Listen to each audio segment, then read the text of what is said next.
Let's talk about intelligence. We humans call ourselves Homo sapiens, man the wise, because we put such a high value on our brains. For thousands of years, people have been obsessed with how we think. How does a handful of matter, our brains, manage to perceive, understand, predict, and even manipulate a world way more complicated than itself? Artificial intelligence, or AI, takes this obsession a step further. It's not just about figuring out how intelligence works, but actually building it from scratch. AI is one of the newest frontiers in science and engineering. The field really took off after World War II and got its catchy name artificial intelligence back in 1956. If you ask scientists from other fields what they'd love to study, AI and molecular biology are top picks. I mean, in physics, you might feel like all the big ideas went to Galileo, Newton, and Einstein. But in AI, there's still room for a few modern-day Einsteins or Edisons to make their mark. Today, AI covers a huge range of subfields, from broad topics like learning and perception to very specific things, like playing chess, proving math theorems, writing poetry, driving cars, or diagnosing diseases. Basically, if it's a task that involves thinking, AI has a role to play. But what exactly is artificial intelligence? Well, there isn't just one definition. Some experts focus on how AI thinks. Does it reason like a human or like a perfect machine? Others care more about what AI actually does. Does it behave like a human?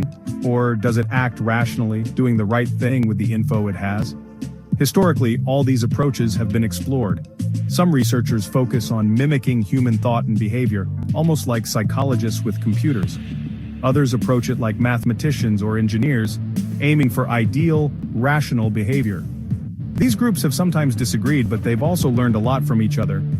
One of the most famous ideas about AI is the Turing Test, proposed by Alan Turing in 1950. Here's the challenge. If you're chatting with someone through text, can you tell if it's a human or a computer? If you can't, the computer passes the test. For a computer to pull that off, it needs natural language processing to understand and reply in English, knowledge representation to remember things, automated reasoning to answer questions, and machine learning to adapt to new situations. There's an even tougher version called the Total Turing Test. This one throws in video and physical interaction, so AI would also need computer vision to see, and robotics to handle objects. And yet, most AI researchers aren't obsessed with passing the Turing test. It's kind of like flying. Once people stopped copying birds and focused on understanding aerodynamics, we actually got airplanes.